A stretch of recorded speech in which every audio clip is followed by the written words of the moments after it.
All right, good afternoon. As promised, we're delighted to be joined by Kanni Wignaraja, the Assistant Secretary General and Associate Administrator of UNDP and head of the Asia Pacific Division at UNDP. And sitting with her is Abdallah Dardari, UNDP's resident representative in Afghanistan. So, Kanni, please, you have the floor, and then we'll take some questions. Thank you very much, Steph, and thank you on this gloomy, rainy day that you're here with us. In fact, it was almost to the day a year ago that Abdallah was on screen in Kabul, and I was here, and we did a press briefing right here and announced some of the projections that we were looking at into 2022 that showed both the macroeconomic collapse, but also the near universal poverty numbers that we were projecting, with the hope that neither would come about. But as you can see with the report we just put out 1 year after, both these are sadly very much a reality. So we are looking at data on the Afghan economy that is showing a significant drop of the overall GDP, but also that we've got now 95 to 97% of Afghans who live below the poverty line. Now, based on this, and a year back, we very much felt, and very strongly as UNDP, that the only way to really handle this and address it is to get local economies kick-started across the country. And each kind of localized economy has its own kind of supply chains, its own supply and demand, particular products that are specific, but most importantly, run very vigorously by the informal sector. And an informal sector in Afghanistan that for years, for decades, has been run by women. So really focusing in on women-led businesses, both formal and informal, but also looking at how do you sustain incomes and how do you get jobs kick-started. And here is where in a year, making sure that over 500,000 Afghans have access to a temporary income has really been a significant part of doing what we can in this period. And Abdallah will speak a little more to this. So maybe just a few facts. One is that it is very clear that between the UN and a number of NGOs, both international and national, that going into last winter, we did collectively manage to avoid a massive catastrophe. That is undeniable. So it was absolutely essential to have that injection, very intense injection of humanitarian aid coming in very quickly ahead of the winter. Now, what we can't do is say, well, there's another winter coming, then there's another winter coming, and so on. So how does one move from that to really looking at development investments, directly with communities, directly injected into local economies that then really jumpstart this in a different way? Because with what was already a very small economy, if you think about pre-Taliban, it still was about a $20 billion economy. That then in a year, though, lost about $5 billion.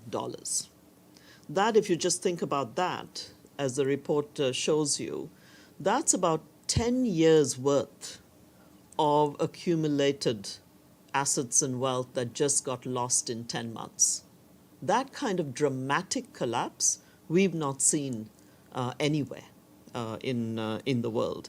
And if the majority of Afghans are now spending 60, 70, some of them even 80% of their income, their household income, on food and fuel, then you've got a situation where they're not being able to recover and rebound even a year later.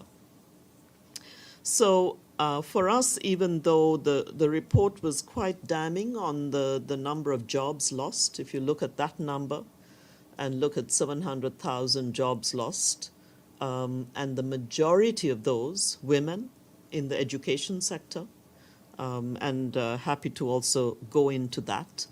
But when I was in Afghanistan, one of the things that I was bringing up constantly was that this is $1 billion loss to the economy. And this is not a loss that this economy can bear.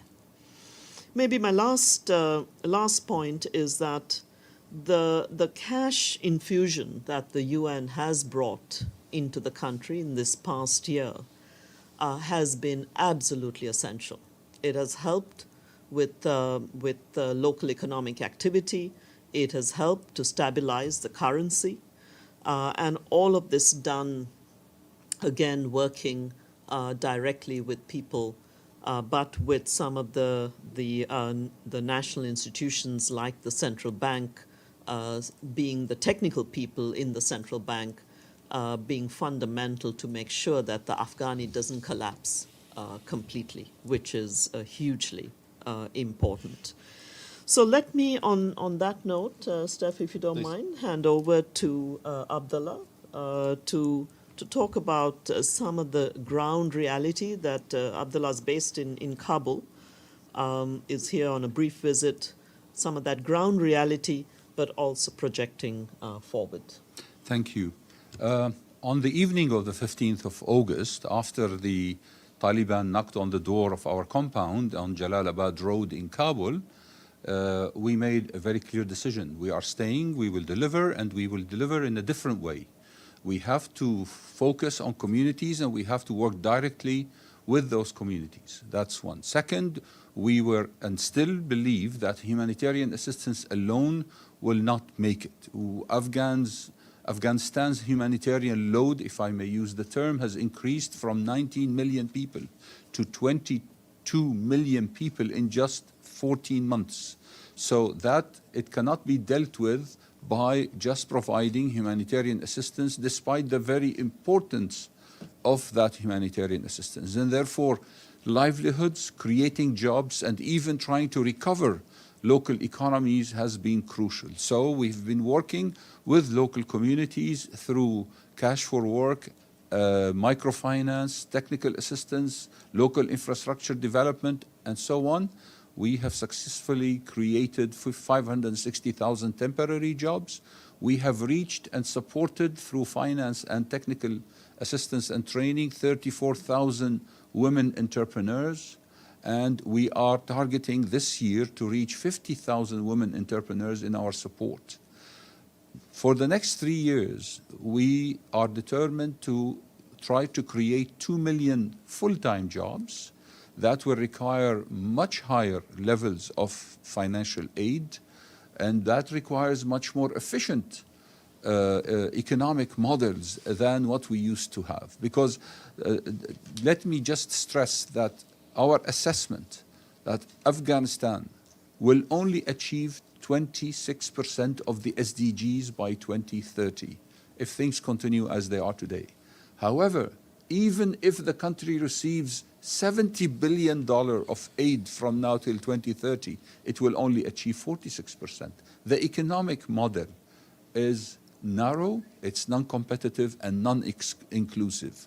It did not create jobs, it did not reduce poverty, even at times of GDP growth.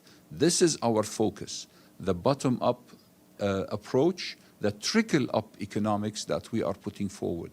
So we want to create 2 million jobs through revival of private sector, through working with local communities, through focusing on women entrepreneurs, through reviving local infrastructure for agricultural productivity, and reviving microfinance institutions and the banking sector.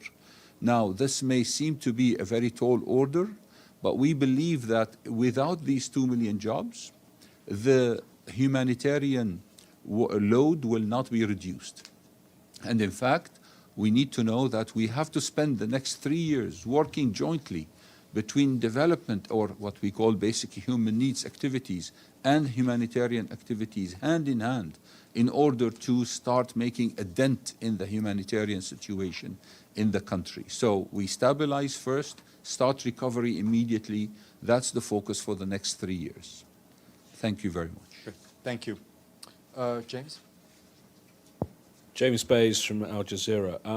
I appreciate what you just said about the bottom-up approach, but I'd actually like to ask you about the funds of money that are sitting there, particularly the 3.5 billion that's in now this trust fund based in Geneva. What is going on with that money?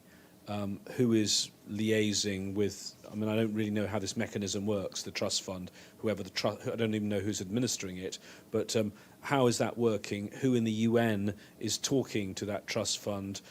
How and for what will that money be released? And how much better would it make the situation if the other 3.5 billion, which is owned by Afghans but has been given to 9/11 victims, even some of them are saying that's wrong, was also released back to Afghanistan? Thanks, James. So let me say that I was in Washington last week, asked the same questions that you did. I think other than the actual movement of the 3.5 billion to this trust fund in Geneva, what it is exactly going to be used for, how it will be used for, has not been worked out yet. They're looking at setting up a board with multiple partners and stakeholders to look at that decision. This is the U.S. administration. They have sole control of this money, do they? The U.S. administration is discussing this, and the State Department is discussing how this would be, but with multiple stakeholders on this board who would then look at the use of this fund. There was not a discussion on the other half of the monies, but certainly on the 3.5 billion, I think the understanding is how can it get into the country to stabilize the macroeconomy and to look at private sector engagement and to look at some of the essential services, including electricity in the country. But they were very clear that they've not made any further decisions, and that's the information we have so far. Quick follow-up, it's been more than a year. Are you saying to them, why are you taking so long, given how desperate, in your briefing, the situation is in Afghanistan? I think this is part of a larger negotiation with the Taliban on the rights of women and girls, for example, and the ability for girls to get back to secondary school, for all women to work. It's part of that larger discussion, a more inclusive government. So it's not that anyone's been sitting not saying anything for a year. I think it's part of this overall discussion going on and the negotiation with the Taliban. But from what we know, this is where it's at right now. Miriam? Thank you so much for doing this briefing today. My question is also about the fund that is going for assistance in Afghanistan. The central bank, which is under control of the Taliban, has always welcomed the cash assistance to Afghanistan. This is while UN repeatedly says that this money goes straightly to people of Afghanistan, and the Taliban do not have or do not touch this money. At the same time, and also they say that money goes to a private bank.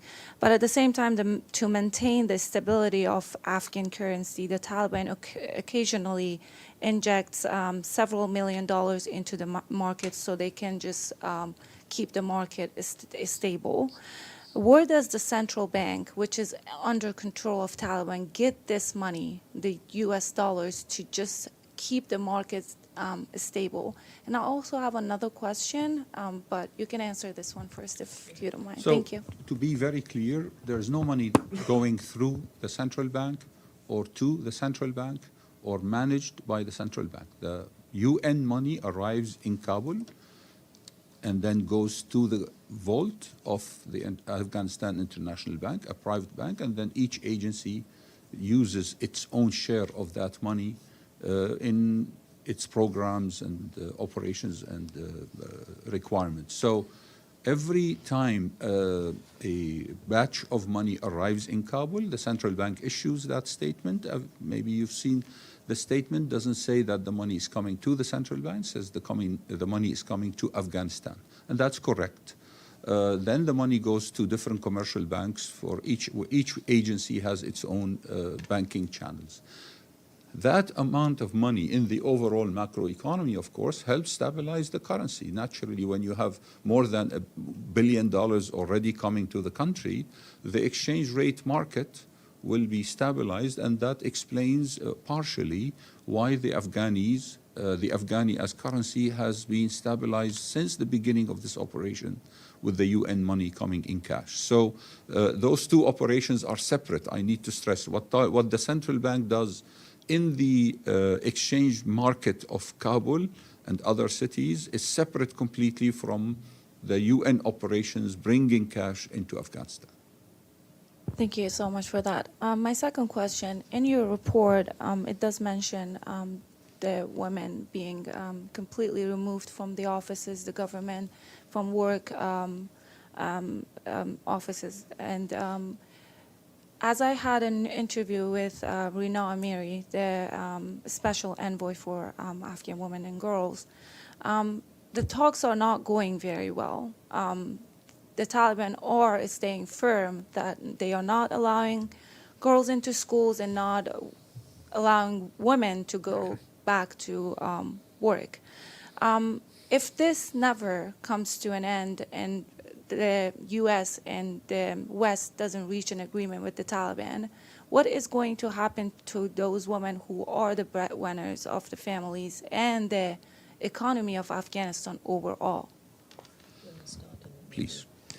Let me start with a reflection on that, and thank you for that question, and then if I can ask Abdallah to come in. So, you know, when we say Afghanistan, as you well know, Miriam, this is not one monolith of a country. And we're certainly finding now being spread in all parts, in all regions of Afghanistan, that the decrees are being interpreted differently in different parts of the country.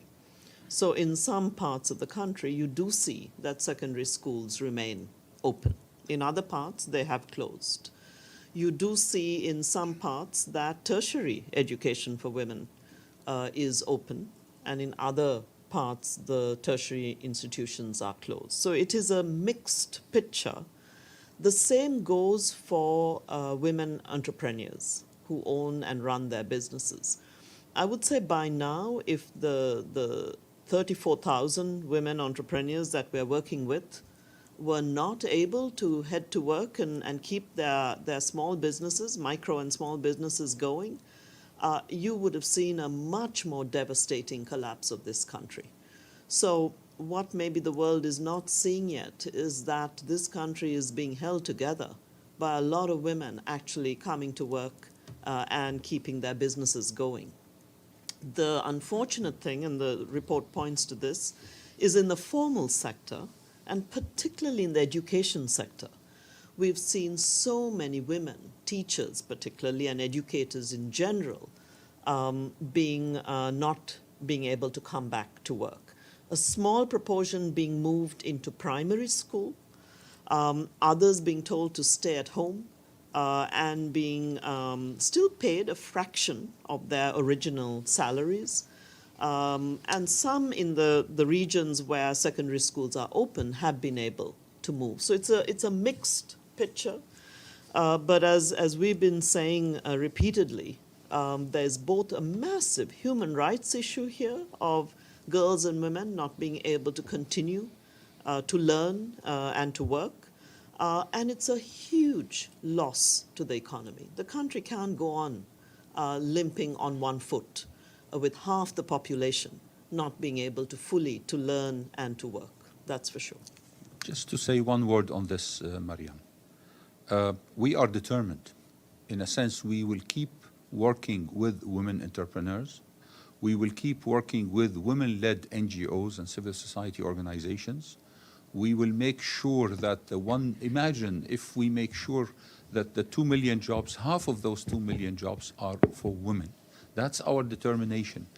So we are in the business of pushing forward, keep pushing the envelope and engaging, because that requires engagement all the time. If there are obstacles here, we push, we engage, we maneuver. Most importantly, we want the money, the support, the access, and the freedom to operate in the market available for Afghan women. Thank you. Maggie and then Abdelhamid. Hi, I'm Margaret Bashir with Voice of America. My question to Abdallah is, what kind of reaction and cooperation are you getting from the de facto authorities in terms of this job program? I mean, it seems it should be their job to create jobs, not yours, but you seem to be doing their work for them. So are they being helpful, cooperative, especially with this the part of the jobs that are for women? And what about Afghan men? What's their role in helping the women? Again, just like what Kanni said, it is not the same everywhere. So in most of the places we are operating now, when we operate across the country, so far we have not faced any serious objections to providing support to women. And I must add that the Afghan women have proven to be extremely resilient and brave and courageous, because they insisted on coming to the training meetings, on coming to the induction programs in order to provide with the money. Even we have all these programs on human rights and local community reconciliations. They show up completely fearless. So. But in some places, you see some pushback. Engagement helps reducing that pushback. Some places we succeed, some places we don't. So we find other ways. So now we are moving into digital training programs on the mobile phones. We have now almost 20,000 businesswomen who are receiving that training program on their mobile phones. So we have to continue pushing. Afghan men, the Afghan society in general, the local communities have been tremendous. In the most conservative places, if I may use the term, even in those places, we saw the communities very supportive of Afghan women taking their full role in the local economy. Thank you. Abdelhamid and then Don. And then Deji. Thank you so much. My name is Abdulhamid Sayam from the Arabic Daily Al-Quds Al-Arabi. Nice to see you, Abdallah, again. Nice to see you. After so many years. I have two questions. First, about women. Before the Taliban took over, the percentage of women who were going to school, I think it's about 18%. Correct me if that percentage is not accurate. So it wasn't a rosy picture, and the media tried to show that only after Taliban the women's rights had been completely stepped over. But my second question also about the promises Taliban gave when they took over, especially about protection of minorities, keeping terrorists out of the country, protection of the human rights, and inclusive government. How much they implemented of these promises, especially when it comes to the minority, the Hazara Afghans. So can you give me some information? I'll say a few words on the first question. Thank you. Abdelhamid, great to see you. The economic model that prevailed before 15 August was not sustainable anyway. As I said, sometimes there were some strong GDP growth figures, but at the same time, unemployment was going up and poverty was going up. We need to remember that by 2020, when COVID hit, already unemployment was more than 54% and poverty levels were about 70%. Women have always, those figures have always been more negative towards women than they were to men. That's unfortunately the reality. So you are right, and in fact, even growth had been going down in the last 3 to 4 years before COVID-19. It was exacerbated by COVID-19 and then, of course, by the shock of 15 August. So our attempt is to, as I said, to try to see whether we can do a different model for economic recovery that includes women and includes youth especially, who have felt always excluded from the mainstream economic activity of the country. Maybe on two of the other points, you're very right that the numbers of girls in school were very low to start with. But you could see them inching up, right? The rate of acceleration, painfully slow, but still headed in the right direction. But there were two other figures that were very important. The numbers of women in parliament were significant. And the numbers of women, I think it was in parliament was 1/4, Yes. or was women in parliament.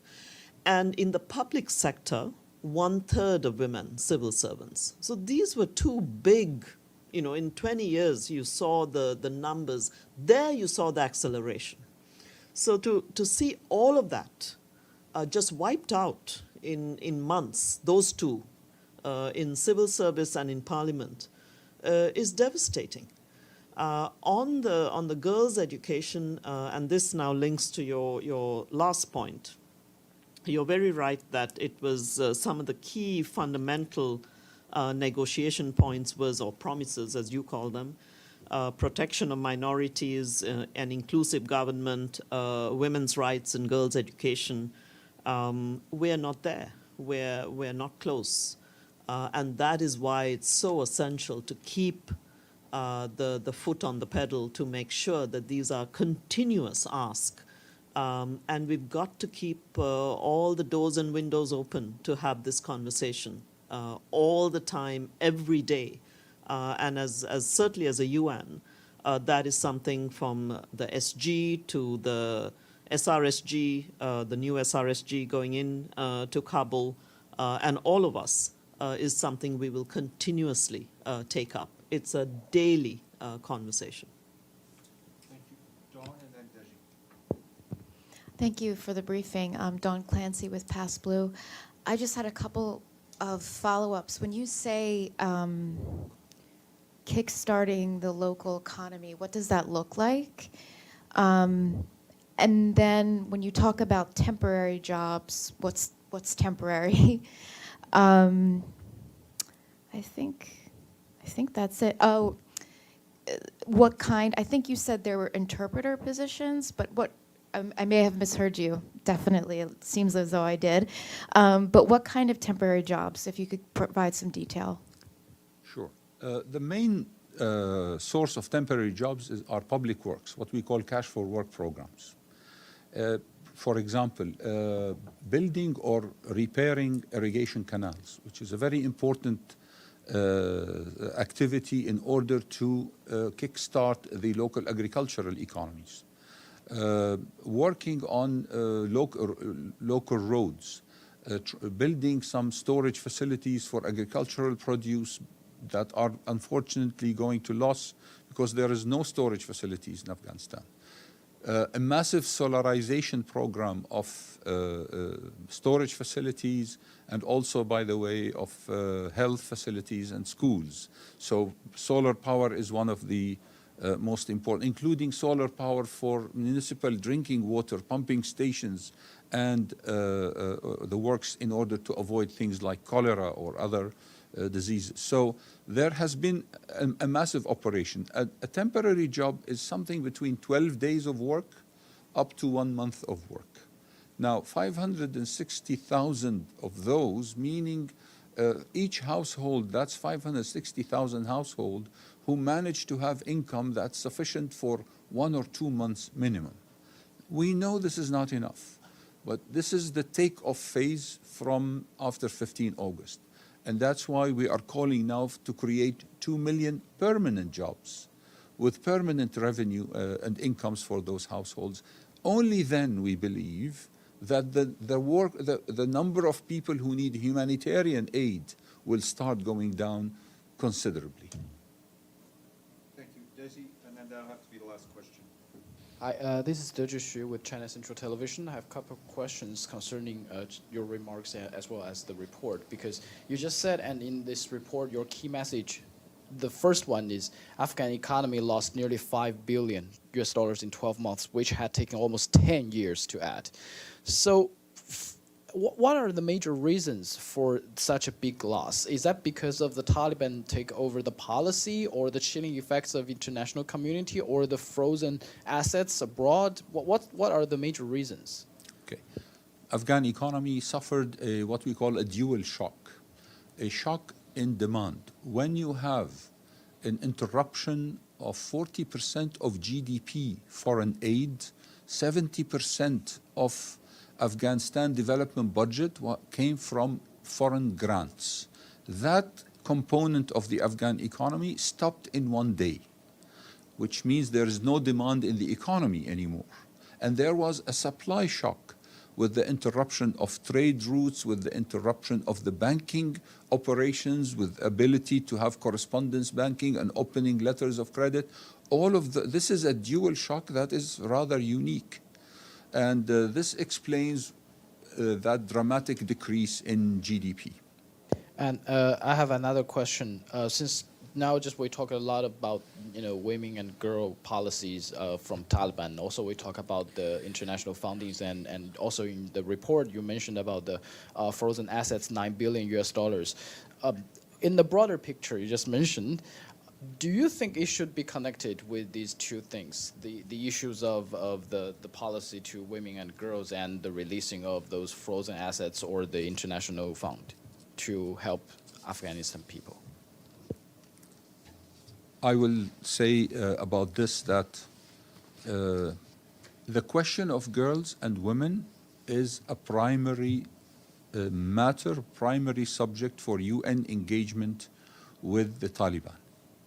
At the same time, we know that there are other important topics like creating jobs and bringing back livelihood, like creating and maintaining and upgrading local infrastructures and so on. So we should not penalize groups or the Afghan communities because the Taliban are penalizing the women and girls. So that has to be managed in a very